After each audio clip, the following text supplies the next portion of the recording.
Hey everybody, it's Jon Meyers from Right Better Together. Look everybody, it's Emily Brooks.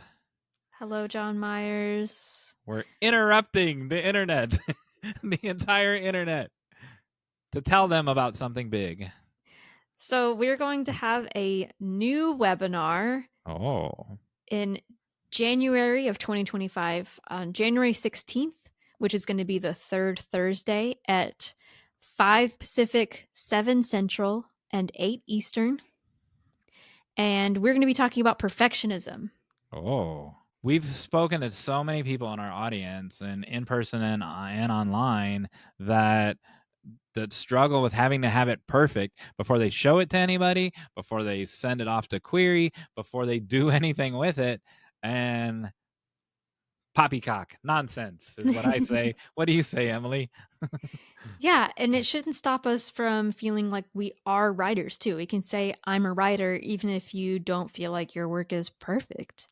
And so we're going to work through that on the webinar with your help, because you're going to be there, just like on our last one we did. Your shining bright faces will be there asking us questions, and we'll work through the discussion. Yes. So if you want to join us, you can go to writebettertogether.com/contact and fill out the form and just put January webinar, and we will add you to the list. We will send you a link on the day of. We'll also be live streaming on Facebook and YouTube. Great. I'll be there. Me too. We hope to see you all there.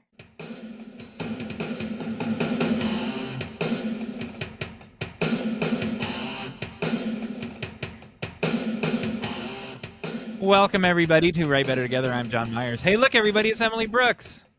Hello, Jon Meyers. Happy New Year. Happy New Year. Is that your New Year song? It's January 7th. It's January 7th. It looks like there's not really a New Year's song except Old Lang Syne. Yeah. Which is really kind of a sad song. Well, write one. You're a songwriter. Actually, I used to write a lot of songs as a kid. There you go. Misty's watching. Misty, write a New Year's song. Yeah, let's do it. Because, I mean, Old Lang Syne is great. It's cozy, or not cozy, but it's like nostalgic. But it's kind of sad. It is sad. Anyway. How'd your New Year's go, Emily? Oh wait, well, first, what are we talking about today? Well, so we're going to be sharing a live webinar that we did on story. Oh my goodness. We talk about things like what is story, how can you make them better, and we talked about plotting and structure, character, all kinds of stuff. Real live humans showed up for it. Yeah. What else is happening on this quite the list? Oh, we're gonna have listener response. We're gonna have Hey Jon Meyers segment where I teach Jon Meyers something. Is it gonna hurt my brain? I don't know. We're gonna have the final act. Oh. And I just remembered, did we give a call to action at the end of the webinar? Yeah, you did. You're like, oh, good for hey, me. here's a bonus. Here's a bonus call to action. That's right. I remember now. I remember what it was now. Awesome. So that's the call to action. I'm waiting for those. I'm excited to get those from the people who were in the webinar. But now you too can do the call to action. Yeah. How'd you get out of your bubble? Wait, it's January 7th. Are you still pregnant? Is there still a baby? Did it come out already? I know the gender and everything now. It takes 1 week for a baby to happen, according to this book. It's been like months. So that's actually what I was going to talk about. Oh my goodness. About getting out of my bubble, because there are so many pregnant people in what? When the baby finally does come in May, you're gonna be like, baby Brooks, you just got out of your bubble. Literally. This poor child. Quite literally. Yeah. So there are so many pregnant people in my church right now. Oh my goodness. Don't go to that church if you don't want to get pregnant. But what's funny, well, anyway, what's funny is when I first started going to this church, everybody was having girls Like Yeah. there were Okay. so many people that were having girls, and then it swapped, and now everybody's having boys. So I don't know what that means. But I went to a baby shower for two of these women. It was a combined baby shower because their due dates are so like similar. They're like in a well, actually, at the time, one was like about to have her baby, and the other one was due in December, at the end of December. But it just made me really excited to know, like, I had this thought that, like, these are going to be my kids' friends. Oh, that's so cool. That's Right? true, though. Like, I mean, Lord willing, we all, if we stay in the same church, if we don't move away, if everybody's healthy, like, but if all those things happen, like, all these babies that are being born in the church, they're going to be my kids' friends growing up. You put those parents need to be put on notice now that your kids are going to be my friends. So you want the parents in that parent group to be whatever, on their best behavior. I don't know Yeah. what in your tribe. Well, so like I went to the same church for most of my life, and one of my best friends, it like we knew each other when we were babies. Like is still my one of my best friends. So, actually we weren't really that like close until college, but That's so you never know. so we have lots of pregnant women at our church too. There are elementary age K through 5.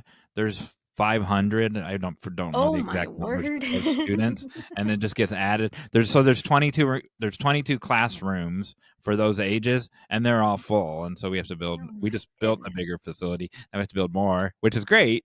That's what you want, and so it's happening all over. Yeah, my pastor loves it. He gets really excited whenever babies make noise in the sanctuary. We had someone at Southern Festival of Books all those months ago, come by our like your other viewers of this show are pregnant, and Yeah. you're pregnant, so be careful when you're watching our show because something's happening there too. It's not just these two churches. There's something there's something about watching I our think show. maybe that's just part of being human, Jon Oh, Meyers. and I'm not pregnant, so that it's not working for me. Whatever it is. All right. So, what about you? How'd you get out of your bubble? I got a haircut. Look, see how Oh, beautiful it is? Don't nice. I look great? And so I go to the same place. We've actually talked about me getting a haircut before, and so I went back to the normal place that I normally go, and the routine place. And so I just discovered it 3 years ago. I love that between the two of us, I'm the one with hair fashion tips. No, not fashion tips, but hair discussions. And but but so I now, since I found this place, I go once a month. So I normally go first week in the month. This is January 7th, so I must have gone this first the first week of this month. And uh, and so in 3 years, so that's 36 haircuts from the same place, right? Every one of them have been like more than great, like super just wonderful. It's all women at this one. I think I talked about that there were women in one and men in the other barber college, and everyone's been great, like super gentle, just wonderful, wants to make sure the customer gets what they want. It's been lovely. This woman, she was so rough on my head, like pushing my head around, and like I Oh felt like I've no. been through the obstacle course by the time I was done, and like pushing my head this way, and Oh like and no. um and you know how they're like you're in the chair and spinning the chair too fast and crashing her body into my arm, and just like I felt like I was getting beat up after I got my haircut done. It looks great. Yeah. It's it might even look. I don't want to say that. I would say it might have looked better than some of the other ones I've had. I don't remember because who knows, a year ago, if 36 haircuts in a row, who knows if I can't grade them all and in my memory, but it looks either the same or better than the best of them, right? Yeah. So I still tipped her because I felt like she needed encouragement. She had no bedside manner or whatever. She's like, move your head, put your chin down, look up at the lights, and like, and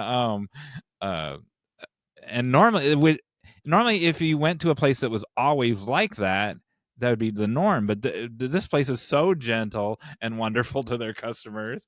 it was culture shock or something. And then but I still tipped her, so she still got a nice tip, because I thought normally you tip someone because they did such a great job and you're encouraging them because they're students. This one I tipped because I wanted to get her out of her funk or whatever she was like going through, and so when I slid the tip across, so you pay the other one, cashier woman, and you slide the tip across to the hair cutter woman, and she really did smile and she melted. She's like, oh, I'm like, here, this is for you. And she went, oh, and she had a big smile, which she didn't have. And it doesn't take that long to cut my hair, but for the 15 minutes to cut my hair, she did not. The message is money can melt someone. No, but she really, her whole countenance changed once she got the tip. And so say something about that. It was wild. It's interesting your tip philosophy, because I thought that tips were just expected now, like it was just part of the charge. Yeah, I wouldn't withhold one if it. Well, I didn't, obviously. Yeah, that's interesting. But I think that's neat that maybe she was having a bad, day and didn't expect gratitude, and then you gave her the gratitude, and that made her day. Yeah, and I think you're right. I think that's spot on what happened. But I didn't. It surprised me. I didn't do that so that it would happen. It wasn't predictable. And at this place, like everyone is super, like people don't tip at this place. So it is an exception. And so if you think it's just if you think it's just expected, this place it's not. Yeah. There are people already going there because it's so cheap or whatever, and I'm just going there because you don't need an appointment and it's right next to the grocery store. Yeah, I have a feeling wonderful. That sounds like kind of like when you're in the restaurant industry, like you expect people to be rude or you expect people to be ungrateful, and so it's surprising, I think, sometimes when that happens. So yeah, there you go. I hope she's encouraged. Me too. And she'll never hear this because I didn't tell her about the podcast because she was so brutal to my poor little head.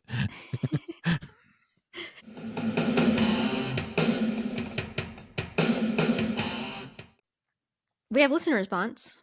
We do.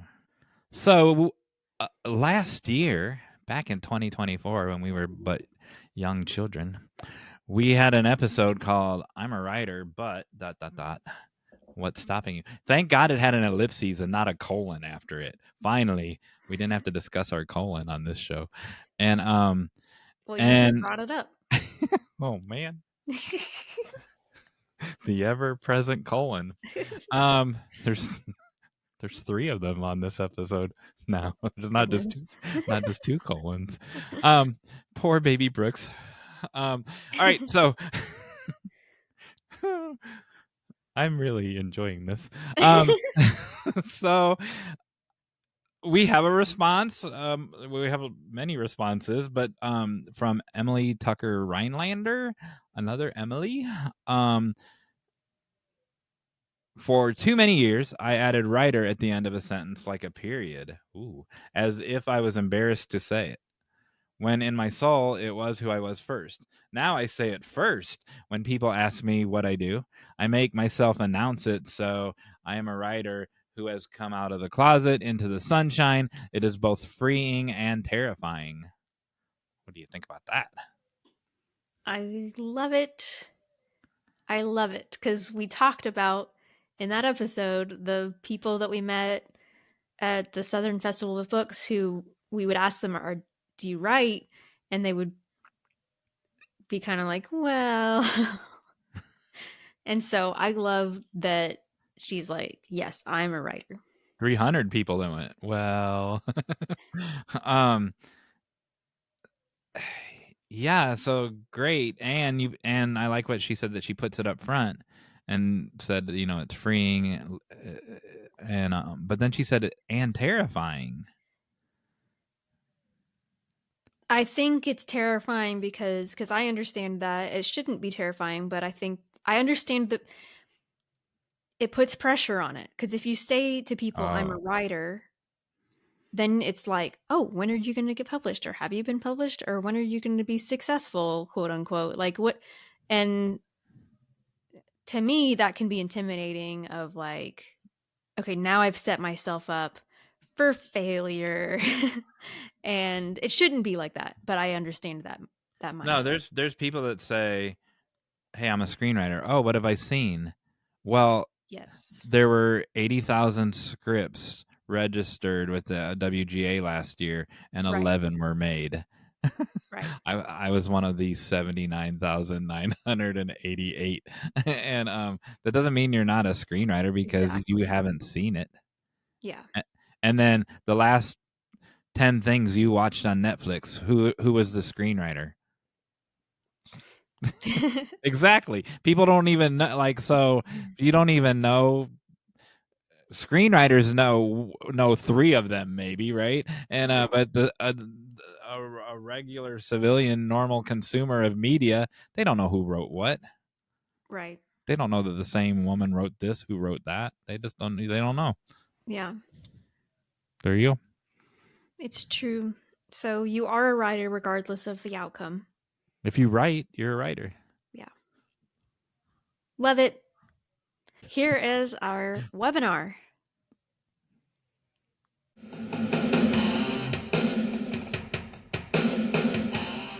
All right. Well, I think John and Emily are almost ready. So let's count down. 3, 2, 1. Emily, John, y'all ready to join us? Emily Brooks. Indeed. Hello. Welcome, everybody. Who's this guy? Who's the guy in the red flannel? Yeah, y'all Welcome, didn't everybody, to expect Write that. Better. Yeah, where'd he come from? He's the man behind the curtain, except he's in front of a curtain. Welcome, everybody, to Write Better Together, our first live webinar. I'm Jon Meyers. Look, everybody, it's Emily Brooks. Well, hello, Jon Meyers. Tell people who David is. So this is David Corbly, who I've recently met in Oklahoma City at WriterCon and got to know him a bit. And so he's helping us. I learned that he knows tech. So he's the only reason us. He's the only reason you can actually see us right now. No, not at all. I think Emily is the brains behind all the tech. But he will help you if you have any trouble. Also, I talked to a couple people today, and they weren't even aware that this is like the full Hot Fudge Sundae. This isn't just some bowl of ice cream where they can chat off to the side. They can join us on screen, put their beautiful little faces on there, put their beautiful little voices on there, or big voices, and actually be on screen with us using that link. And then if they do that, then they have to turn on their camera or their microphone, and then Emily, do you have to admit them? Yeah, I'll admit them. I'll get like a little ping. And so if you're watching on Facebook or YouTube and you want to join us in the chat, I shared a link in the comments that you can follow. And there's a button at the bottom that says join live call. Yes. Once you get in here into the Riverside software, then there'll be a button. There you go. There you go. David, can you, or we both can, let's say hi to everybody. So we said hi to Sierra. We see there's an Emily in Ocean Springs, Mississippi. Yes. Welcome. I heard David ask, is that north or south? I would assume south. It's on the ocean. You never know. Hey, there's no ocean in Mississippi. There's a Gulf. That's fake news right there. That's not a why is your town named that? All right. And David's also going to monitor any questions, and then we're going to stop and pause during periods for questions. Yes. Anything else you want to say before we start Emily Brooks? Just that I think we made this clear, but we are recording this, and so if you do join us, just know that you'll be recorded and your questions will be recorded. That's all. Thank you, everybody, for joining us, because we know your time is valuable, and time is your most valuable resource, most valuable asset, and you could be doing anything with it right now. You could be watching The Bachelor or The Bachelorette or whatever you watch on the TV, and you took your time out of your day. Yay, Sierra. Oh my gosh, there's another person. Hi, Sierra. Hi. So glad you're here. Thank you. Nice to meet you again.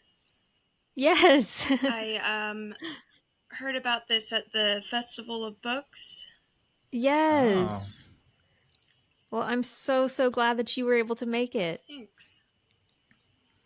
Anyone else that's out there, join just like Sierra. Yeah, Sierra, you're our model. You're modeling for them proper webinar guest behavior. All right, ready to start? Ready. All right, so thank you for joining us for the millionth time that I've said that. Today's webinar, we're going to talk about the next one at the end, but today's webinar is What is Story? And before we start, I want to ask our giant audience, Sierra, Emily in Ocean Springs, what do you think story is? Oh, the pressure's on. What if you get it wrong?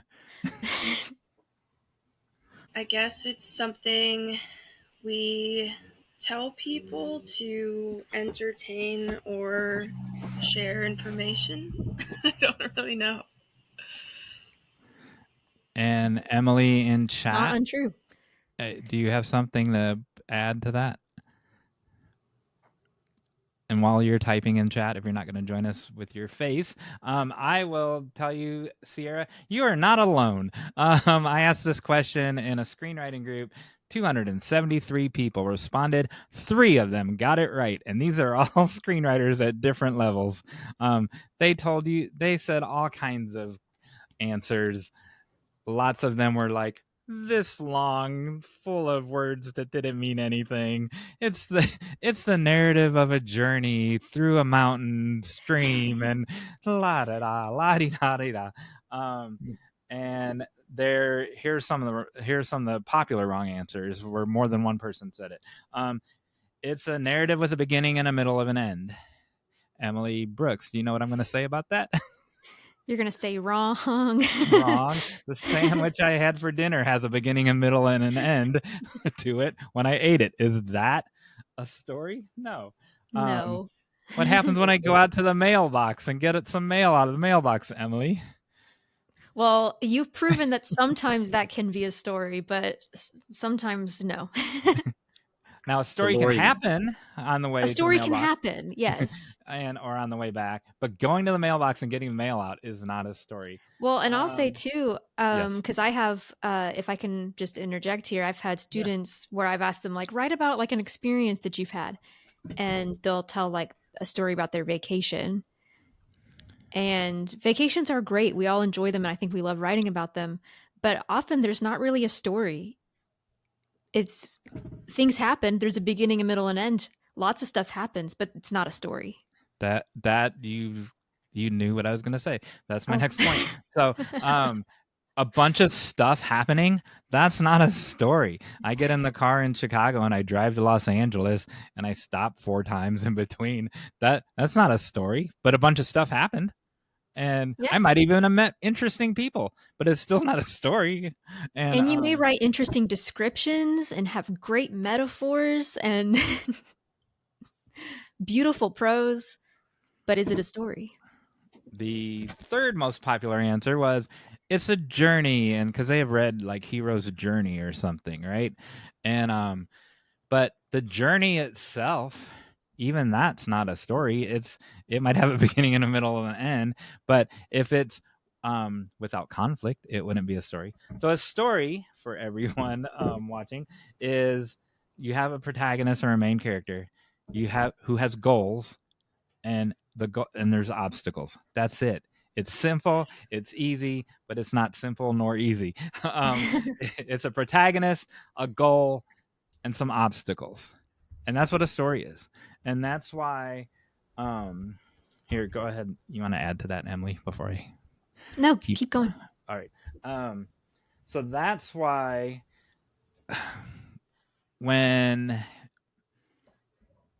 so I just watched. I have one fresh in mind. I'm not going to name it in case that. Well, we can see the person who wrote it is not in here, but in case the person that wrote it happens to jump in here, I saw a film on TV, and for the first 13 minutes.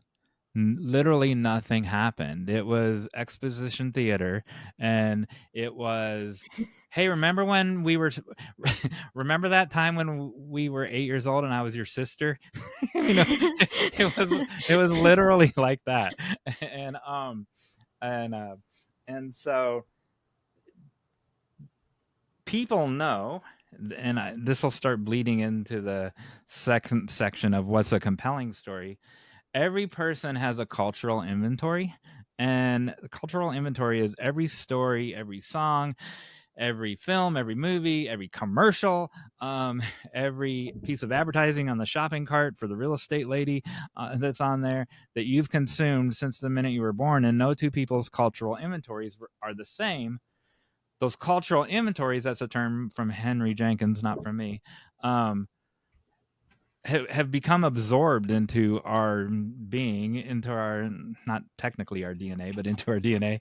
And so we know, like, even if you're not a trained screenwriter or a trained novelist, you still know, and you turn the channel and you don't keep watching that movie because nothing has happened in the first 13 minutes. And I timed it with a stopwatch. It was 13 minutes, and then the story started, and it was an okay story once it started. And I won't comment on it anymore. And but nothing happened from minute 0 to minute 13, and that's because, and anyone would have known that. Your mom would have known that. Your next door neighbor would have known that. Your mailman would have known that, because they've just consumed so much media, something feels off. That's all really, really good. Yeah. Keep going. All right. There are ways to make your story compelling. The first one I just intimated at. It has to start. Like, it has to start before your mind wanders. I was in a webinar with this guy who was pitching to a production company that that works with Netflix, and they told the people that were in that meeting that you have to have two things going on immediately, because people now watch Netflix with a phone in their hand, so they're not watching two screens. And so unless two things are happening to get you engaged to the story, you're going to start looking at your phone. And so it used to be you had to get their attention in the first 10 minutes. Now you have to get their attention immediately. And so you want your story to start immediately. But Emily, you have experience from that with your novel that you worked on. Yeah, you want it to start immediately, but I think what you are thinking about is, like, there is a point where your characters, a shift happens in their world, but you can't really show that there's a shift happening in their world, like that's real start, like, okay, the story started now, until you've also introduced the characters. I just think that sometimes that introduction happens, it takes too long, or they've neglected to show that, or they've neglected including conflict within that introduction, that you can actually have conflict and obstacles and tension even before the story technically starts, even before their world shifts. And, technically we would say, like, oh, the story's really started and it's been like 5 to 10 minutes. Well, what's happening before that is introducing us to their world, but there can still be something going on. There can be conflict between characters. There can be even simple obstacles, things the character needs or wants, that shows just even their daily, like, I'm really hungry and I'm late in traffic. Like, it can be something as simple as that. And you can also, 100%. That's 100% correct. You can also put in a good portion of those details, Now, Emily writes fantasy, so there does have to be some world building and that happening. But there still has to be something conflict. It can't be all world building for the first 10 chapters either. Yeah. And but so that example that I gave of, hey, remember that time when you were my sister? You can tell through action in the first 3 minutes of a film or in a screenplay that these two women have a close bond. The fact that they're sisters might not come into play until 15 minutes or 20 minutes into it, or even a half hour. And then the fact that you didn't know that up at the beginning, it makes the bond that you already recognize through their actions, it makes it stronger, because you're like, well, no wonder they bond so well. They were sisters. And I'm not talking about keeping it a mystery till the end. I'm just saying revealing details doesn't have to happen all up front, like in the example I gave. Right. And if you're trying to draw your readers in, you can kind of foreshadow what the main conflict is going to be, even in those first few pages, right? Even if you haven't gotten to that turning point yet, there's just the details that you choose hint at who these characters are and what they're going to be struggling with throughout the rest of the story. Or if it's a short story, the first few paragraphs or sentences. Yeah, proportionately, if it's a shorter work, then the stuff happens sooner. And I will say, because you mentioned fantasy, there's a little bit of a difference that I'll mention. Sometimes with fantasy, you can get really bogged down in all of the details early on.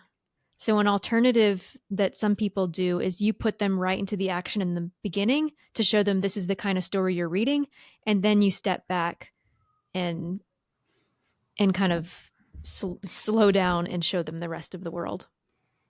In screenwriting, you can even do that depending on the tone of the action. Even before the first character speaks, if there's a little winky joke in your action, like not a straight out joke like with a punchline, but if there's a cheekiness to your action, you're gonna know that a comedy's coming and not a horror, or a rom-com's coming. If it's dark and foreboding on the first sentence, even before anyone speaks, you're gonna know that it's a horror or some kind of drama. Yeah. And that just comes from the writing. Yeah. The other thing that you can do to make and I'm big on this one, to make the story engaging past the actual action that's starting is so it's protagonist, goal, obstacles. You can make that protagonist the least likely person to go on the journey, the least likely person to succeed.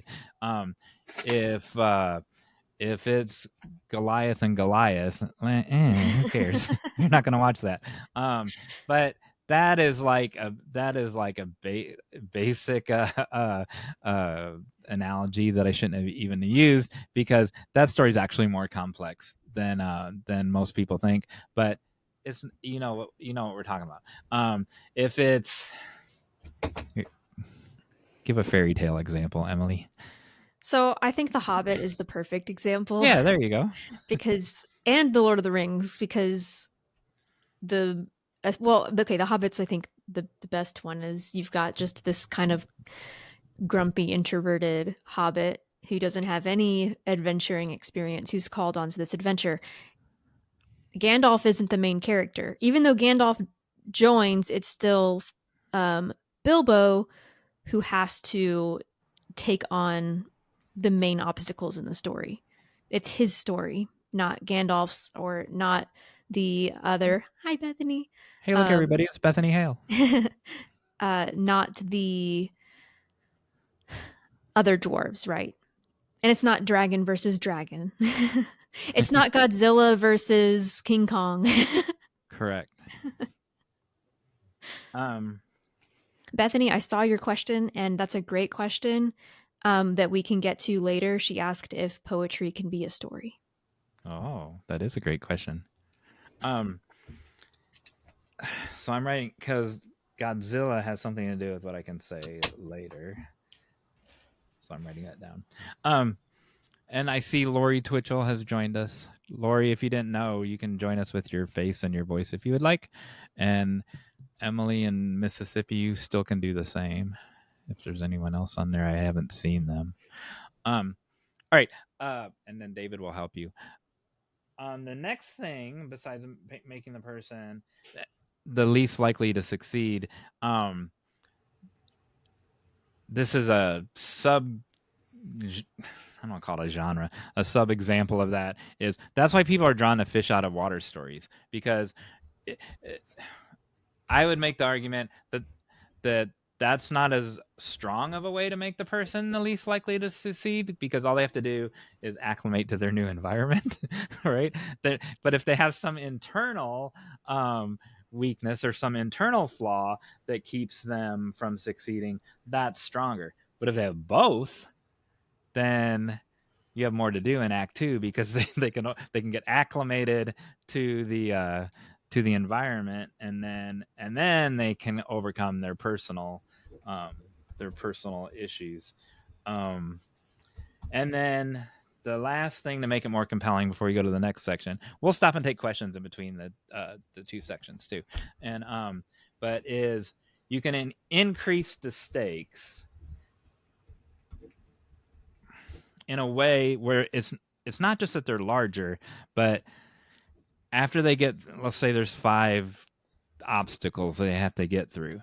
After they get through the first one, yes, the second one is larger, but there's no going back. Like the first one, that bridge is burnt, right? And so there can't be a retreat. And then they get through the second one, that bridge is burnt. There's no going back. So not only do they have to go through tougher obstacles, but the plot drives them forward because they can't go backwards. There's and audiences, because they have their cultural inventory, they know that. And if someone were to retreat and go back to step 1, it just wouldn't feel right to the audience. They might not know why. Your mom and your mailman might not know why, but they would know something was off. I actually have never heard it said that way, and that makes so much sense. And I think the way that you're saying it has to be like an internal and external reason why they're unfit for this. And I think when they finally get to that obstacle where it's no turning back, they're fully committed at that point, like externally, but also internally. At that point, it's like, we're doing this. In addition to Bethany's question of can a poem be a story, are there any other questions? Chime in, type in, call David at 555. No, not really.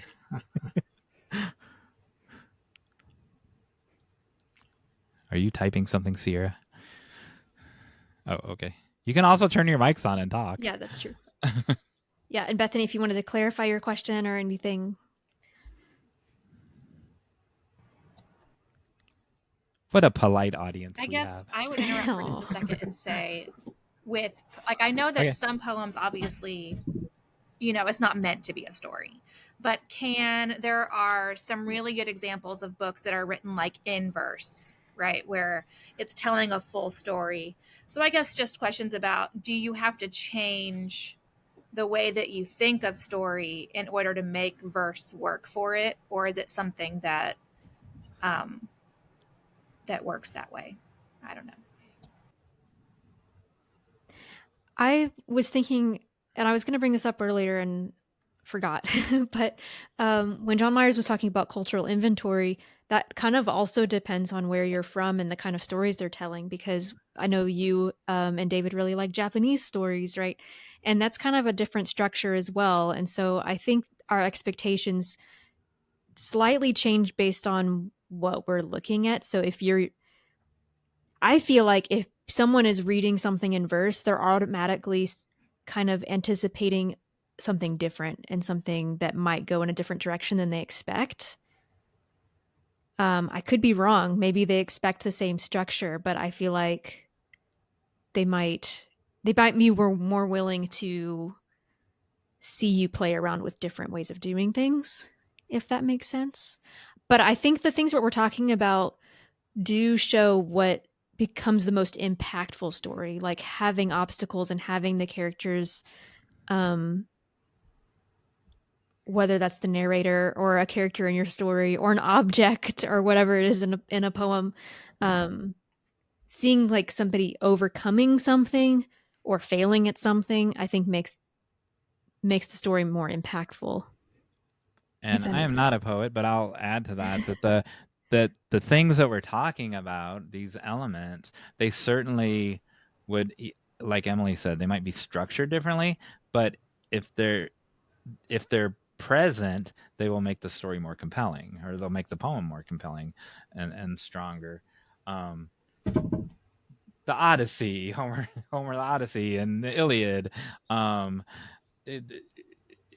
There has to be a goal. There has to be obstacles, right? And so yeah. The next section, I don't know if we're ready to go there yet, but is why do we tell stories? And every one of these points, I think, and then Bethany can chime in and say if they don't, would apply to a story that's in the form of a poem, I think, even though it's not what we were envisioning when we wrote the outline. What do you write, Sierra? So I was a news reporter, and I basically wanted to start getting into more creative types of writing, like short stories, and in general, instead of doing hard news writing, I would like to be able to do, like magazine writing, which I think is a bit more creative. That's awesome. And it's interesting as basically. Gotcha. I imagine, because one of my best friends writes news stuff too, and she talked about like a big part of what you're learning is capturing the audience's attention and keeping it throughout. And so you know how to work your sentences in a way that moves them forward. And I think that's a valuable skill. Thanks. So I think that's awesome that you're seeking more creative work. Thank you. And Lori Twichell is watching on Facebook, eating popcorn. Apparently, it says, "Dude, not to share your popcorn with us, Lori." But if you want to type in the comments what you write, go right ahead. And but I will continue on. So I have a couple points of why we tell stories, but the number one is because stories connect us, and that's why we crave stories. That's why, in a recent episode on our podcast, Emily and I played the same game 2 weeks in a row, and I didn't even know this until she pointed it out, but I turned these slides into a game, into a story, and it wasn't meant to be a story, but my brain just turned it into a story. And that episode hasn't aired yet, but and but our brains will even make stories out of things that aren't stories. We had a afterthought 100 years ago when the podcast was new, from Rachel, the neuroscientist, where I took umbrage with her position. She argued that stories were an artifice, and there wasn't such a. She almost. I'm oversimplifying this, but she was almost arguing there's no such thing as story. But you see a person walking a dog on a leash, and the dog has a sweater on. There's a story about how that dog got the sweater, right? And now it might not be the accurate story, but your brain did come up with a story about how that dog got that sweater. Stories connect us. The perfect example, the most timely 2024 example is, and we crave to share those stories with others. So if you have a friend that's, if you're in a long distance relationship or a long distance friendship, or you and your husband or you and your spouse work at different schedules and you're both watching the same show, they don't get to watch 2 episodes ahead of you.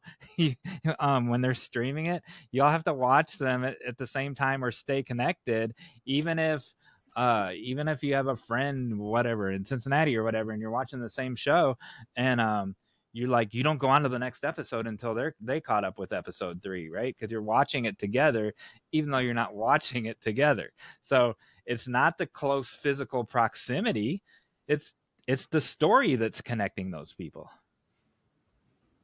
That's really good. I want to note that, so when we asked what story is, Sierra and Lori had similar answers about it being a method of communication for entertainment, bring people together. And it's kind of like that's similar to the answer you're giving about why we tell stories.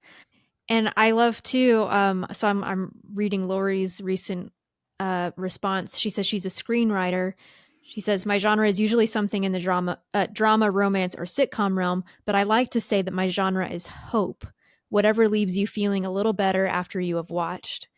And I think that's a huge part of this. It connects us, and then it can also help us grow. I think telling stories and reading them or watching them is just so healing. It's inspiring to see people overcome challenges. Even I think in tragedies, there's some, what's the word? I think it starts with a C. What is it? Catharsis to it. And so there's just that, it's like a big hug. Point number 2, stories are good for your mental health. Yes.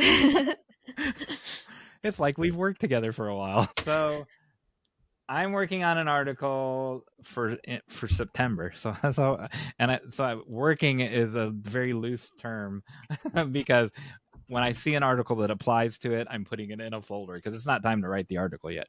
Emily's going to have a lot to say on this, but the number one thing I'm going to point out is there's actually academic scholarly studies that oxytocin is released in your brain while you're watching stories with familiarity. I was hoping Dr. Nick actually registered for this thing. I was hoping Dr. Nick would show up, and because I was going to ask him what the connection. So I'll just ask everybody else, including David. Why does a story with which you're familiar, or a pattern of a story with which you're familiar, why does that help you connect better than a story for the first time, the story that you've seen for the first time? What is familiar? There's something about familiarity that connects us even more. Anybody? I have thoughts on it, but I'm going to wait and see what other people have to say. Because once Emily talks, it's the definitive answer. No. That's the truth.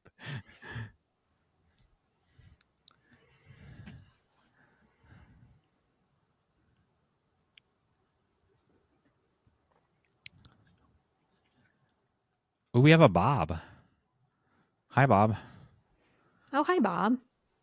Is it our Bob in Nashville? I don't know. It's Bob, but it is because he's got the picture of Bob. Well, the picture that Bob uses. It's not a picture of Bob. I'm saying like a South Park guy. Yeah, Bob. that's what he usually uses, isn't it? Oh, I don't. Show yourself, Bob. There's a Bob watching who identifies as a South Park character. Right. Emily says, I agree that the sharing of emotion within a story helps people understand their life. And I think that's a good point in that it kind of helps you, it helps you. I think sometimes watching or reading a story that really relates to you helps you make sense of your experiences. Like it puts structure and words and visuals to an experience that you had, that it's like, okay, I went through this and I can actually relate to this protagonist and I can see how they grew. And maybe I didn't give myself enough credit in thinking that I grew during that experience, but like I did. And you can relate to that character and go, yeah, I've been there, and wow, look, I made it. I made it just like they did. Does that make sense?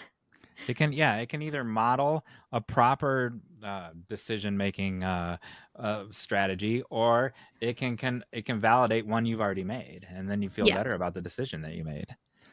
Bob also says it takes less mental work, which is so true, that if I'm choosing to watch something that's familiar like that, there's like okay, I can just relax and I trust the storyteller. I trust that they're going to have a happy ending, that most likely if it's romance, you know, like they're going to end up together and everything's going to be happy, and you don't have to sit there like at the edge of your seat worrying about what's going to happen.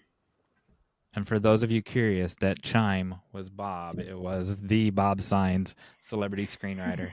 Hi, Bob. This is not a drinking game, so we don't drink here, so no one do the Hi, Bob drinking game. Yeah, that's a great point. And Bethany has a good comment in the chat. Okay. Emily has a better voice to read it, though.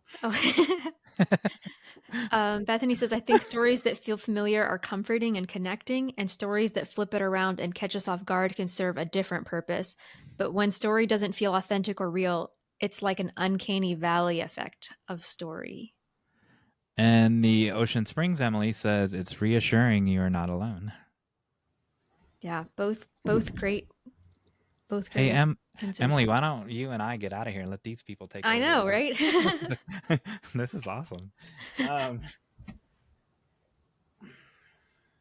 So, with that in mind, Emily and I have not talked about this on the podcast, but we are both big fans of Godzilla -1. It is a very emotional, and Emily's good at describing things that, like if I hold up a book on the podcast and people are listening in their car, I'm describing the past things of it. And but it's a very emotional story, and these things that we're talking about, how stories connect us. It's a monster movie, but it's not. If y'all haven't seen Godzilla -1, it's a screenwriting masterpiece.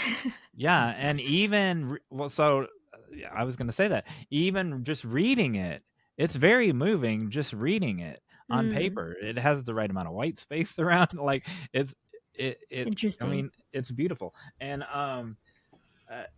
so the fact that there's the touchstones in it are touchstones of familiarity, because we all can relate to the little child. To I love, and other people will love different things about it, but I love the community of let's go. We're all gonna. They have this big community hall where the whole town meets, and they're like, we're gonna do this, and we're gonna put together this tag along team of ragtag people, and we're gonna defeat this thing, and it's just wonderful. Yeah. Say more about that.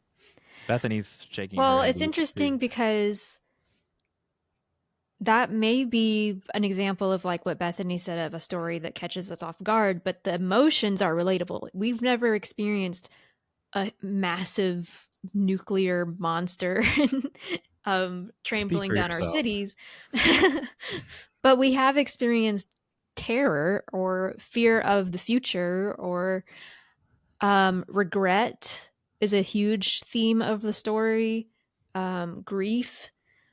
And so even if the actual premise is something just wild like that, we can connect to the characters. And I think that watching those characters overcome those emotions and trials is cathartic and is inspiring. Frequent YouTube questioner Dallin has joined us. Really? Yes. Wonderful. Thank you. I mean, welcome. Both welcome and wonderful.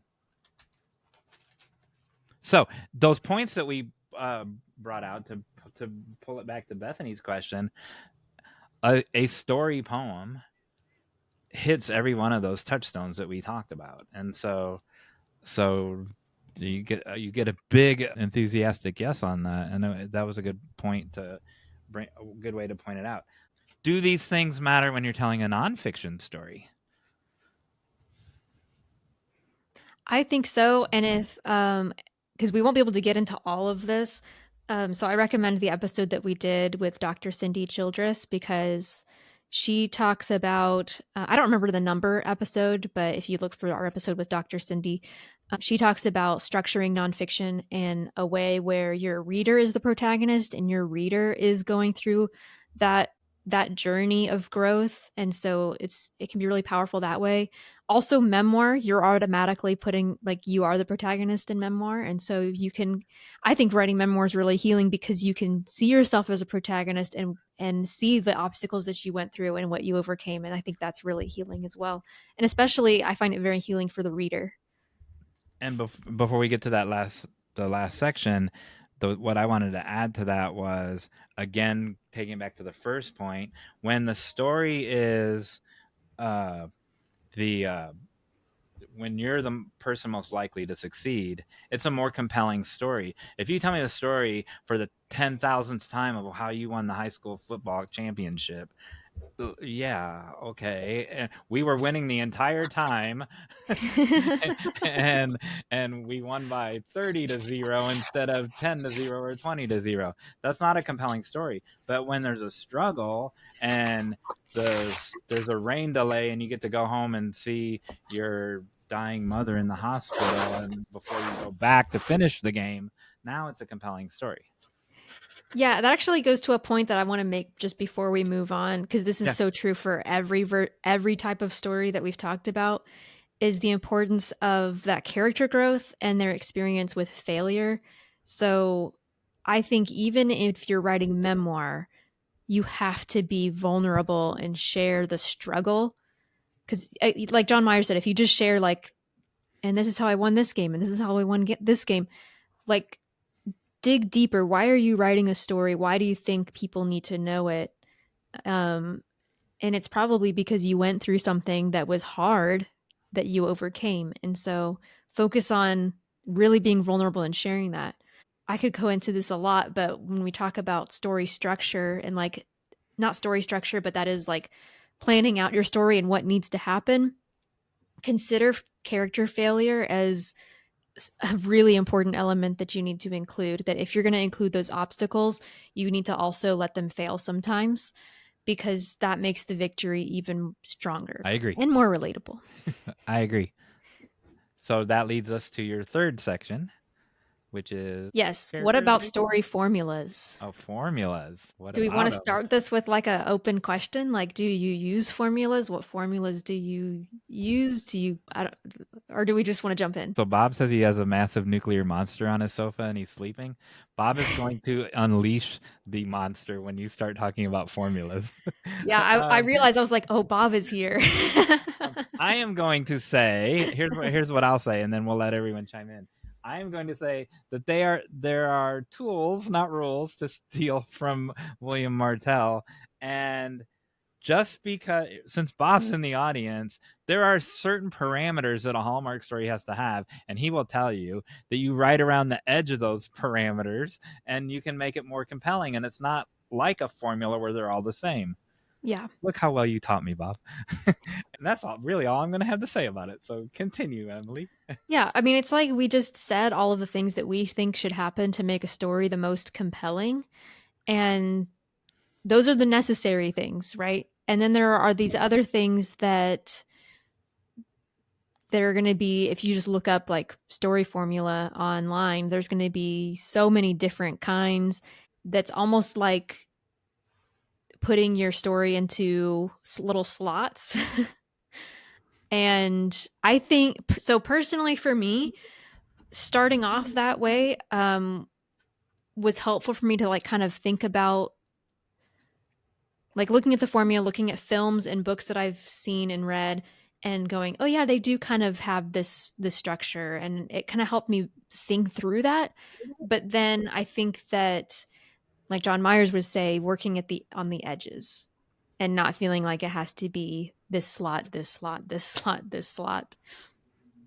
And if you're writing for television, there are certain places where it breaks. There are certain beats that it breaks on.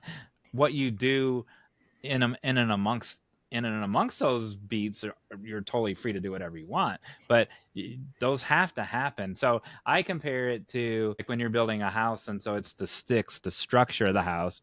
You can do the wallpaper and the carpet and all that. Yep. You can do whatever you want, but the story still has to have the households, the structure of the house. Yeah, I've also heard Mary Robinette Kowal on Writing Excuses said it's like a vessel, like a glass vessel that you could fill it with Jell-O, you could fill it with chicken soup, you can fill it with sweet tea, but it's still in the same thing. And especially, I think it's good to think about why we had this, because you just made a good point that with television, and I think it was Lori who said she wrote some sitcoms and things like that, that those, even just in the television structure, have certain things. But then when you translate them to Netflix, it's like, why did they pause there? There's no commercial break anymore. And so you have to think about what was the origin of that structure, and is that still relevant with the medium that I'm using? Some of the stuff on streamers could be sold overseas where there are commercials still. And so that makes sense why some of them still kind of have those beats where, yeah, that's oh no, the person we thought was the murderer is actually the dead body on the floor. Like, or even in a comedy, that's when the kid gets locked in the locker, right? Yeah, yeah. So, yeah, good point. I think when you are thinking about your story, there's some improv that you can do when we're talking about working around the edges, where, and not necessarily, it can be improv during the writing, but it could also just be quote unquote improv during the outlining process, where you think through what's the worst that could happen, what's the most interesting thing that could happen, and if my character tries this, are they going to succeed? And if they succeed, then how can that somehow still make things worse? And if they don't succeed, how does that make things worse? So you're constantly trying to make things worse for the characters over and over and over again, sometimes through their victories, sometimes through their failures, but it's getting worse until that final victory. Lori added, besides agreeing with me, which I appreciate. Thank you, Lori.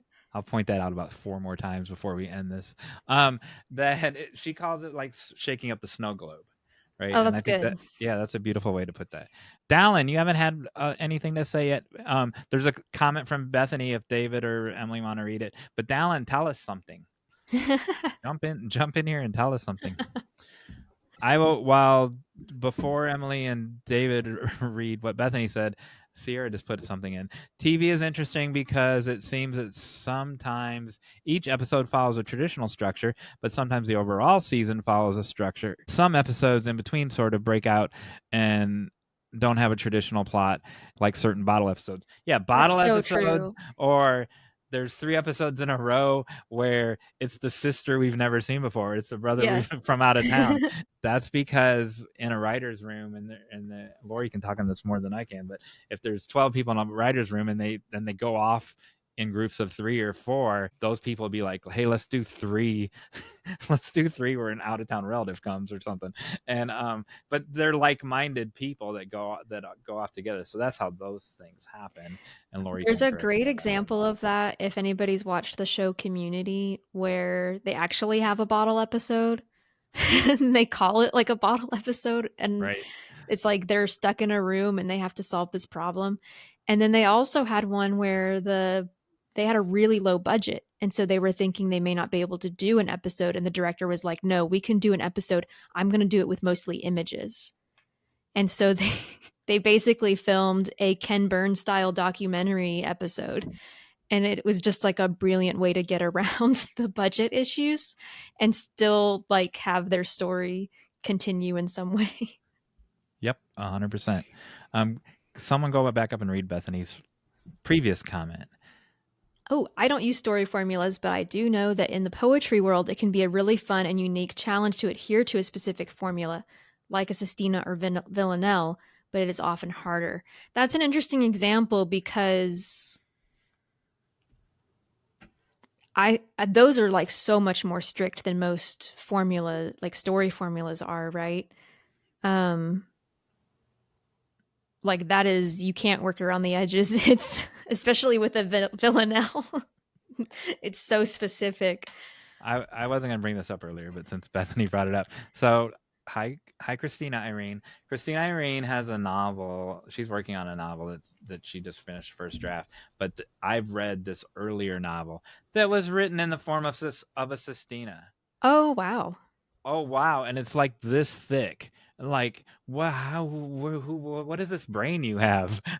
Right? I mean, it's amazing. That is another example of, there are books that I've read of that are more literary, where they're playing around with different techniques, where you go into it and you go, this is just going to be different. I don't know what to expect. It's not like reading a romance and going, I know exactly what they're going to hit, these certain elements.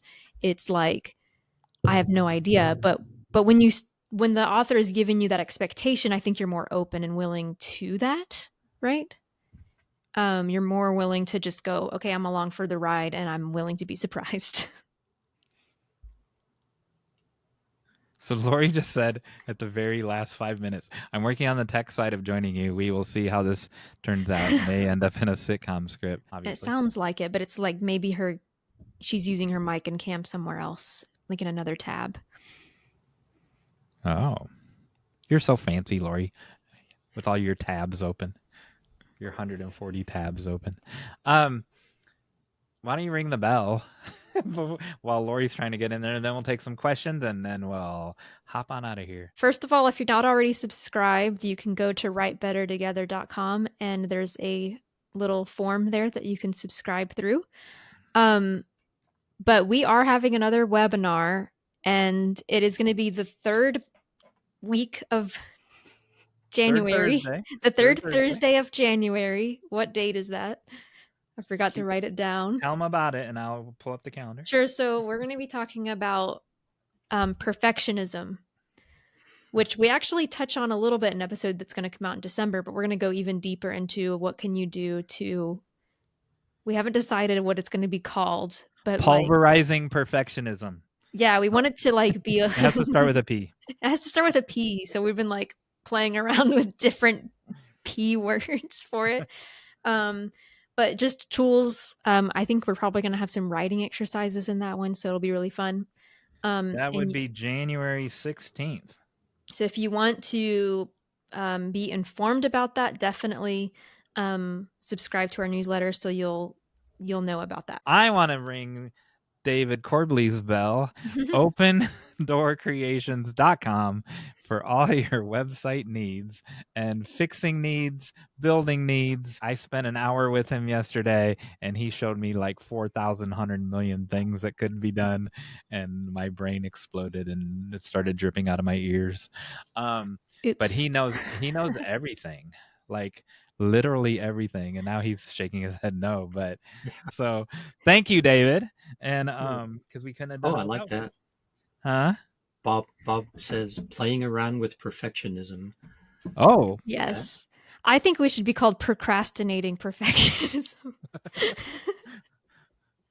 Bob, you have to you're used to writing the budget. You got to cut that middle word out. Look what I learned how to do.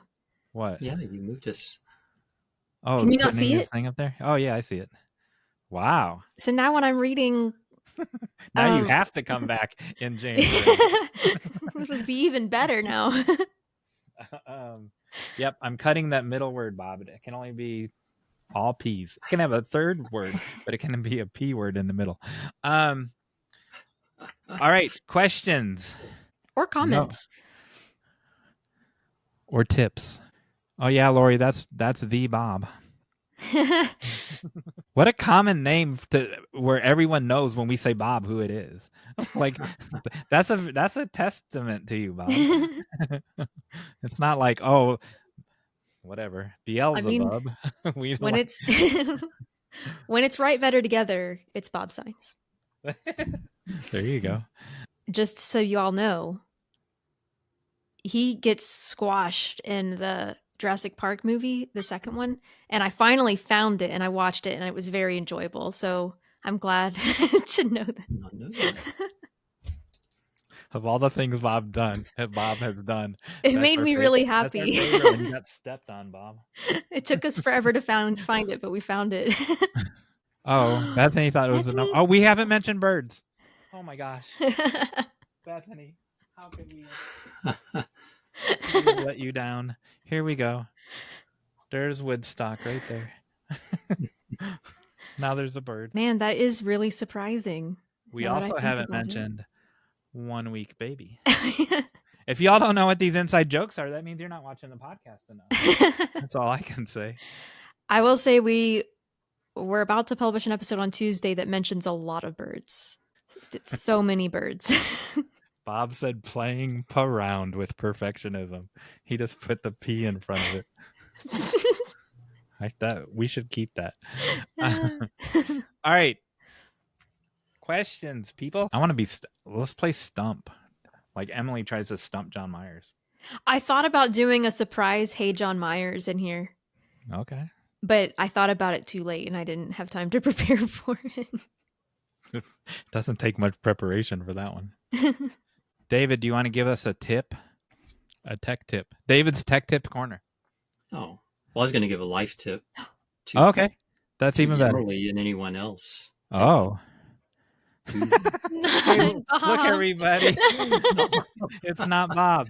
Yeah. Hi, Lori. Hi. You actually hear me? Yep. Yes. Thanks for joining us, everybody. Time's up. We gotta go. Right. That's it. No, I've bounced around all my phone, my iPad, all the things, and I figured out what happened is that there was a clear window at the bottom that kept saying join live call, and it blocked me. Hi, everyone. Well, next time you'll know what to do. I know. That's a great story because it actually plays into what my parting words are going to be before we get to the actual parting words, Emily. But I want to hear David's life tip. Oh, well, since I'm one of the old guys here, I had 5 kids. Oh my gosh. Biggest life regret is not doing more family vacations. So those of you with young families, do more things together. We only had one really out-of-state family vacation. So if I could do it over again. That's a good tip. And that's good to find out that before you have the baby. Bob wants a plug. So here's Bob's plug. That's not how it works. The vampire book's right over there, but I'm not getting up out of my chair to go get it, but I can see it. And he talks about story logic in there. And so if you're interested in that, even if you're not a screenwriter. True. That is true.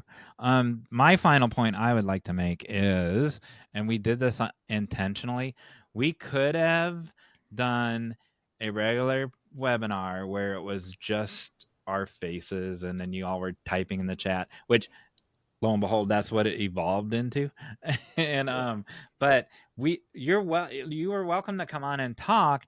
But that put an extra layer of whatever. I don't want to say difficulty because it wasn't that difficult, but we didn't know that a month ago or a week ago, and but we did that because our Write Better Together ethos is to build the plane while you're flying it. God brought David in to help, right? And it all just worked out. And we did the same thing with our book. We did the same thing with the podcast. We didn't even exist in February.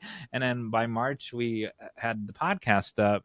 And we want to encourage everyone to do that, especially David, whose podcast is going to be up by April 15th. But anybody else who's out there, Lori is starting a podcast. I am. I think you just made the announcement for me. It's called Nothing Trivial, and it will be premiering soon, I hope. Awesome. Let's pressure her to put a date on that. My hope is mid-January. Let us know on our self-promo Mondays we do on Facebook. And then we do Wednesday mini wins, right?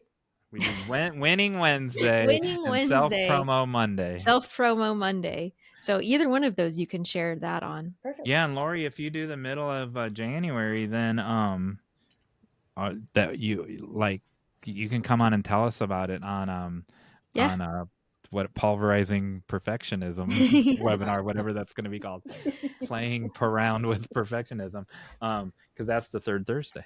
So can I close this with a call to action? Because I just thought of one, and we didn't plan this, but yep.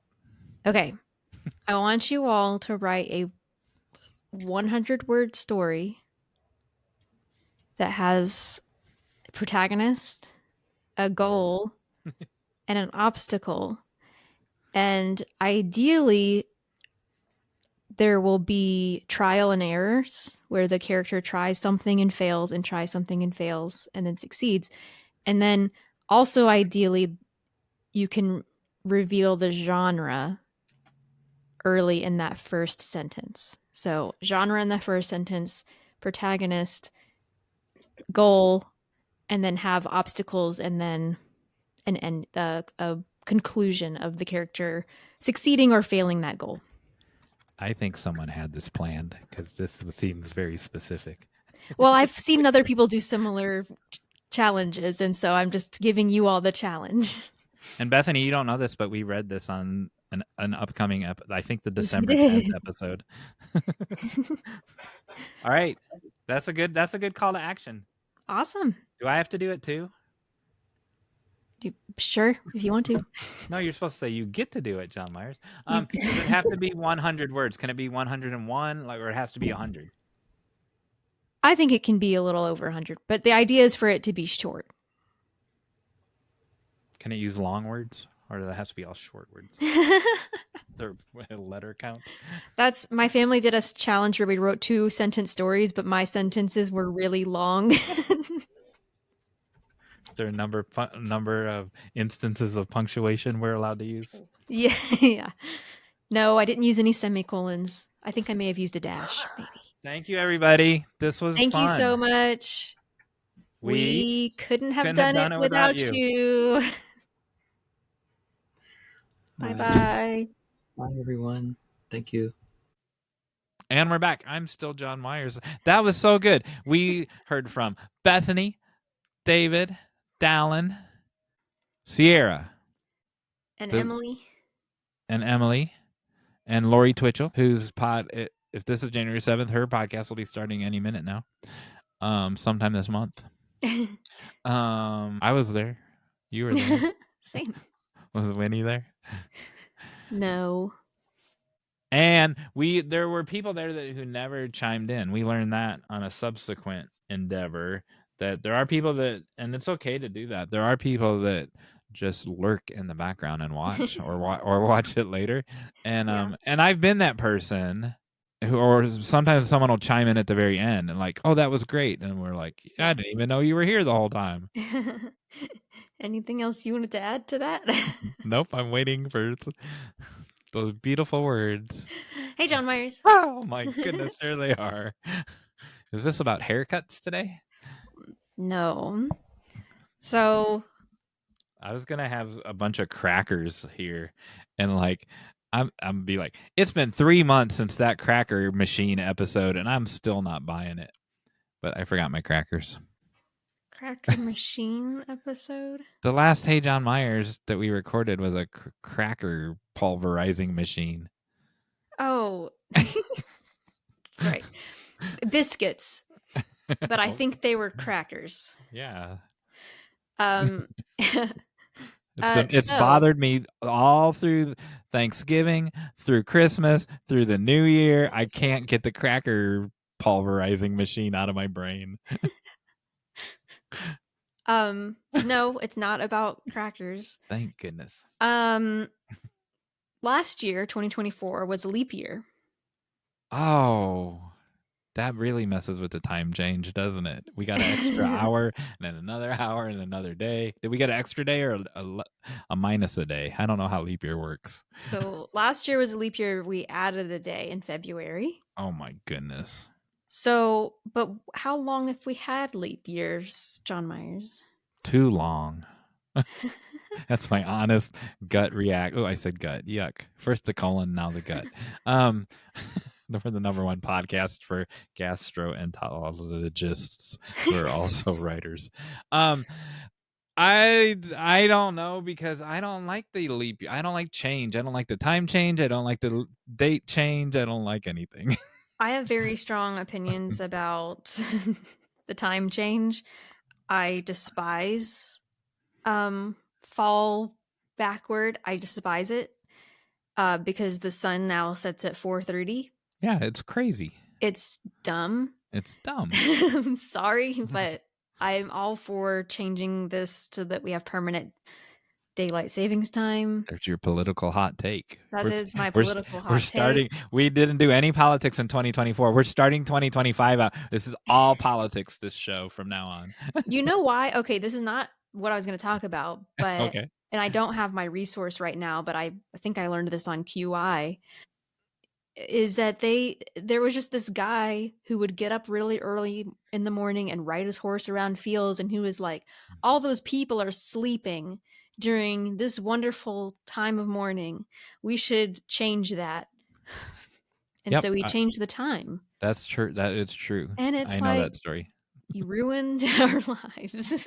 And when we were little children, Emily and I are the same age. When we were little children, we were told it was so when we waited for the school bus at 5 a.m. that it wouldn't be dark. That's what we were told. Yes. And that is the safety aspect of it that I understand, but also depending on, maybe we need to get rid of it in some states and not others. Maybe the school bus driver knows to drive carefully in the dark. Or how about that? School later. Or start school later.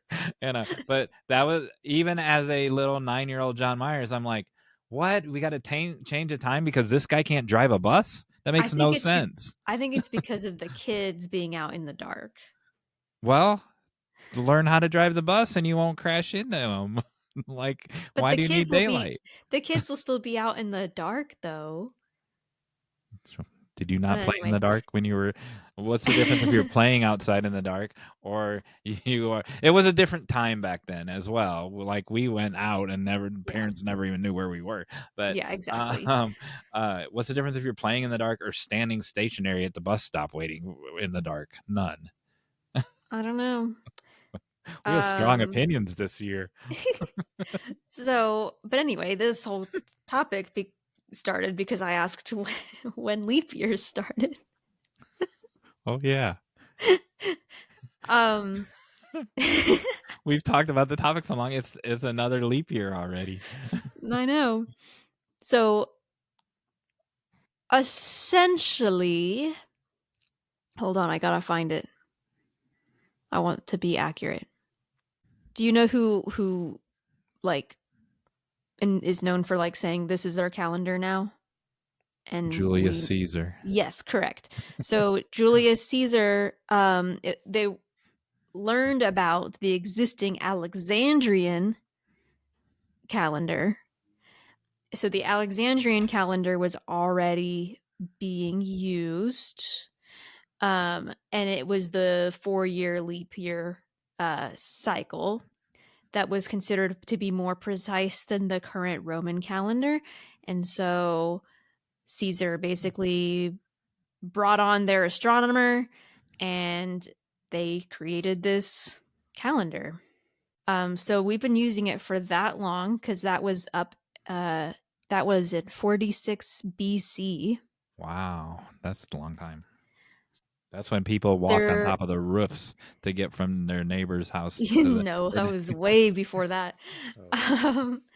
There have been some changes since then. So, for instance, in 1582, Pope Gregory VIII, they created a more precise calendar. So this was from the astronomer Aloysius Lilius. You nailed it. Aloysius, and I don't know the last name. I don't know. They decreed that the day following October 4th would be, or no, I'm sorry. They decided that the years ending in 00 would be common years rather than leap years, except those divisible by 400, and that the new year will start on January 1st. So I don't... Stop it, calendar people. I don't even know what I'm saying. It's math. Stop with all the math, calendar people. Anyway, the change was made in 1752 in Great Britain. They basically moved September 2nd to be followed by September 14th.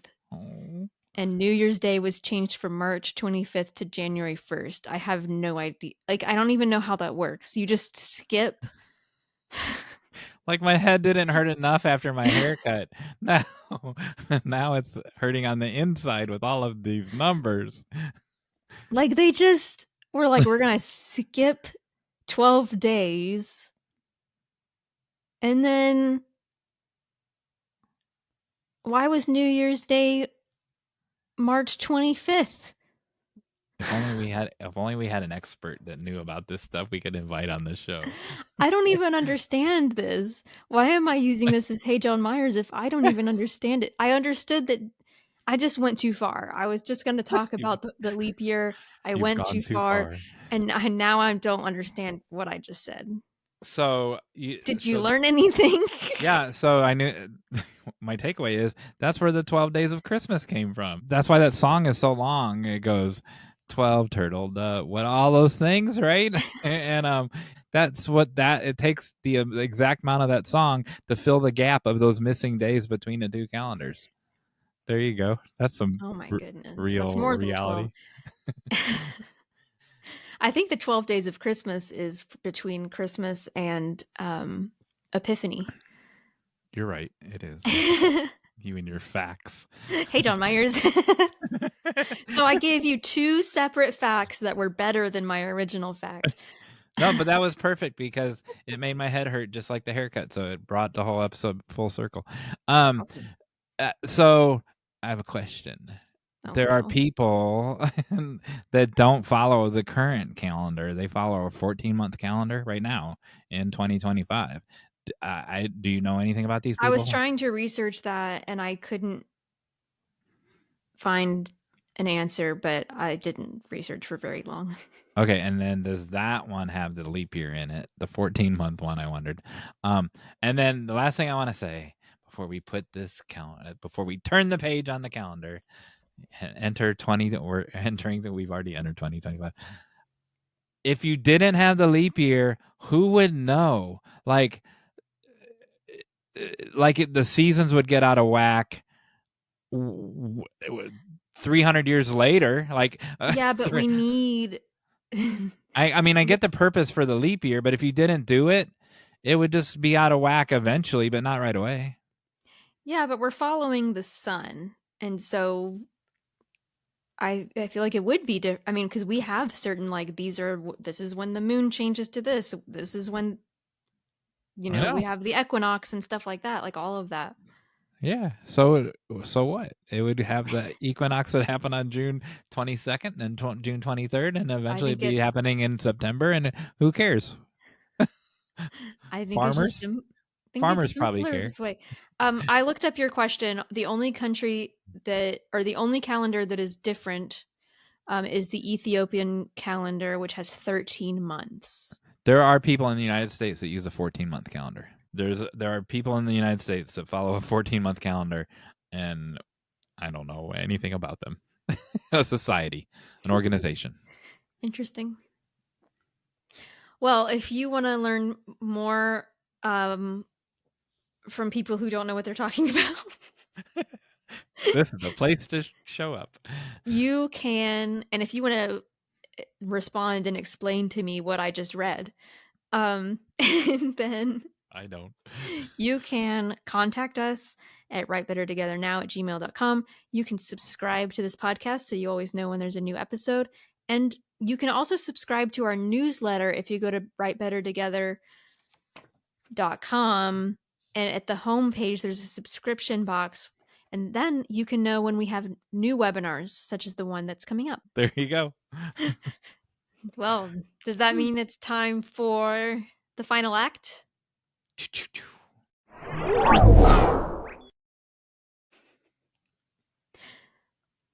So I'm really curious about what this game is because Jon Meyers has a bunch of lamps behind him. But so while he was getting it set up, I was rereading what I had read earlier about the calendar, and it finally makes sense to me. So I didn't know this, and so this is partly why it was confusing, that New Year's used to be March 25th. That's when they celebrated. So see my surprise response to that. Up until 1750. So weird. So there were people here, but we weren't a country yet. Yes. Yeah. Yeah. Wow. So we were a British colony. Wild. Yeah. So yeah, but still not like that long ago though that they were celebrating New Year's on March 25th. And then the other thing I read that confused me that I just had to like take a step back is that basically when I talked about them skipping time, so they basically went from October 4th to October 15th. That was just to rectify the calendar. Hopefully we never have to do that. Imagine if they were just like, all right, we're going to fix our calendar now. So tomorrow is January 25th. I'm not participating in that if they do that. It would be so wild, but that's what they did. If they do that, they're on their own. I'm not doing it. It's a good thing they fixed that beforehand because now people are so set on their schedules. I mean, imagine businesses having to skip 10 days. It would ruin everything. So, yep. All right, I'm ready now. Well, you also previewed a future Hey Jon Meyers that I don't know the answer to when you said we were a British colony. Did George Washington have a British accent? I don't know. That's a complicated question. I saw the headline, but I did not read the article. So someday we'll learn that. You will either get that later, or I will time travel and do it in an earlier episode. Okay. I like it. Wait, if you time travel, what does it do to the calendar? I don't know. Which calendar are you going to land back on? All right. Time for...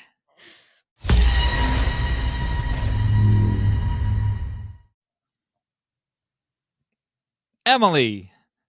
Yes. Some title involving light of the world to celebrate the new year.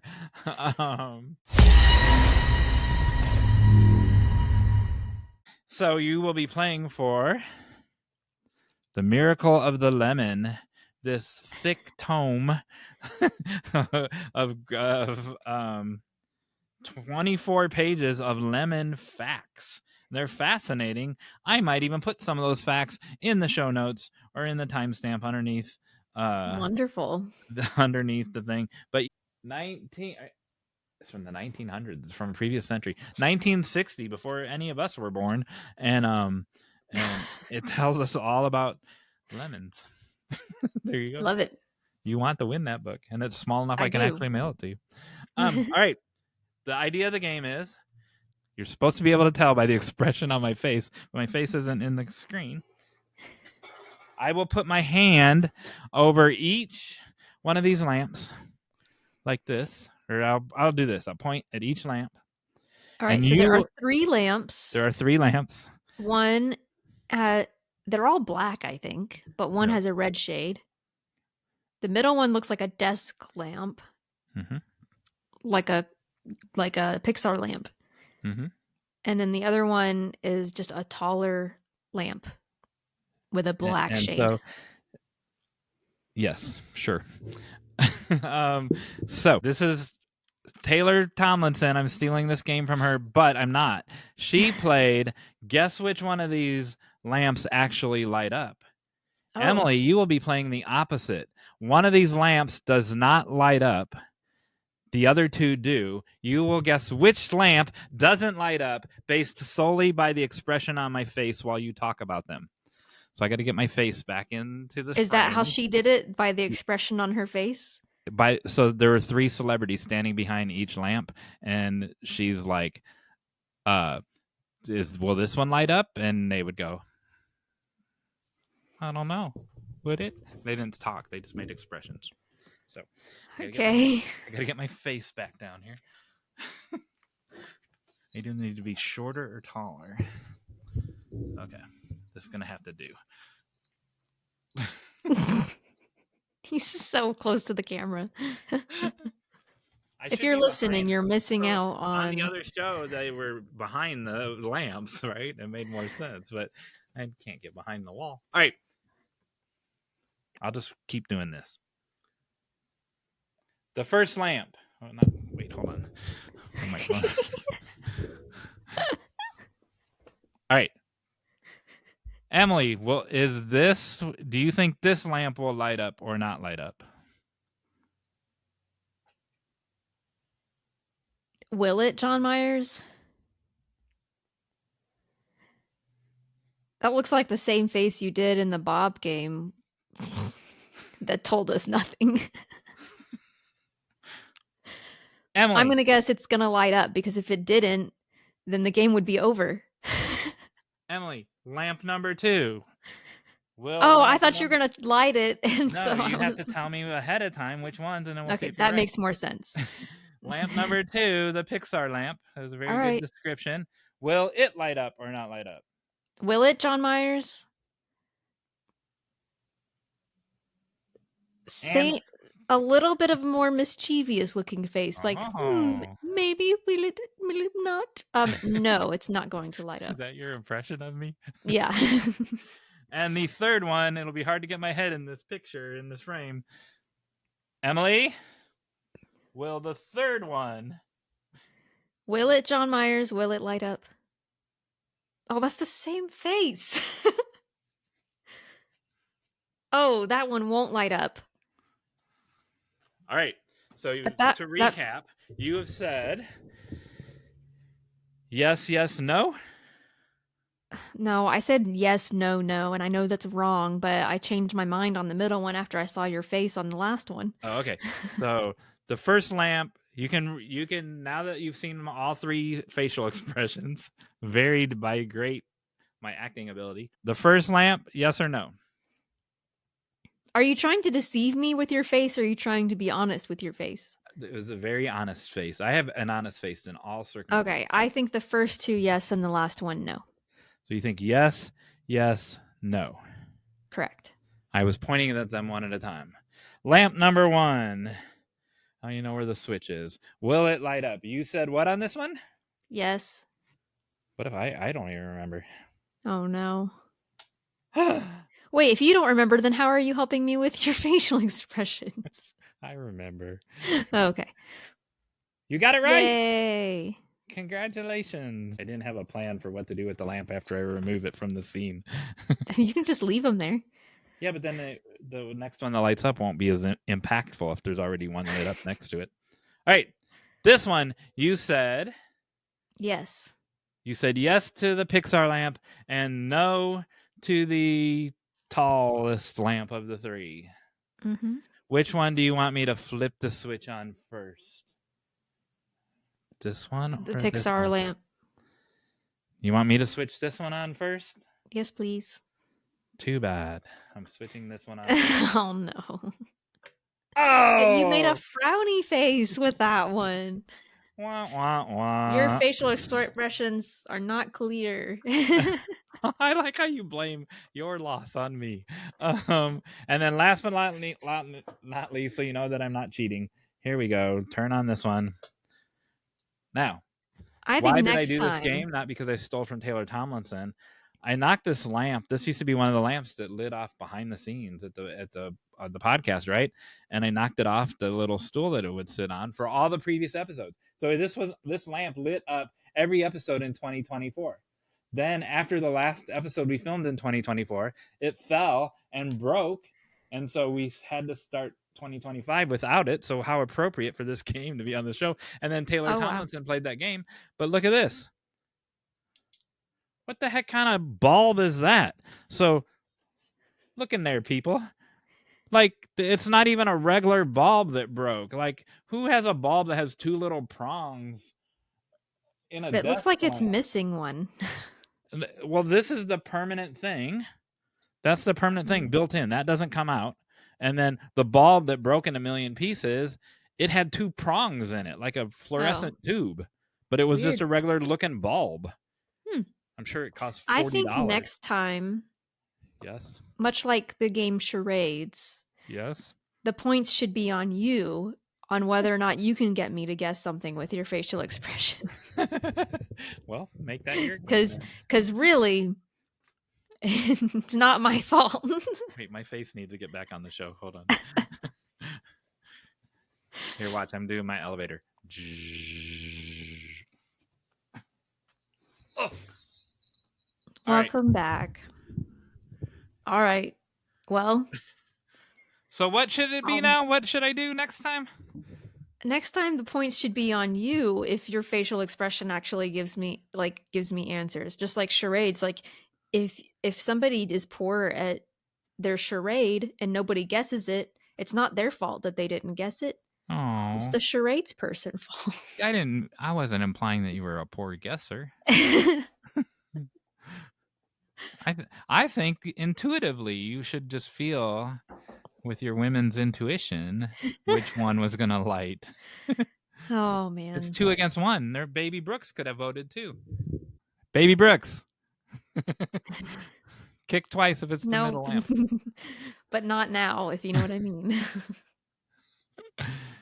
We couldn't have done it without you. Couldn't have done it without you.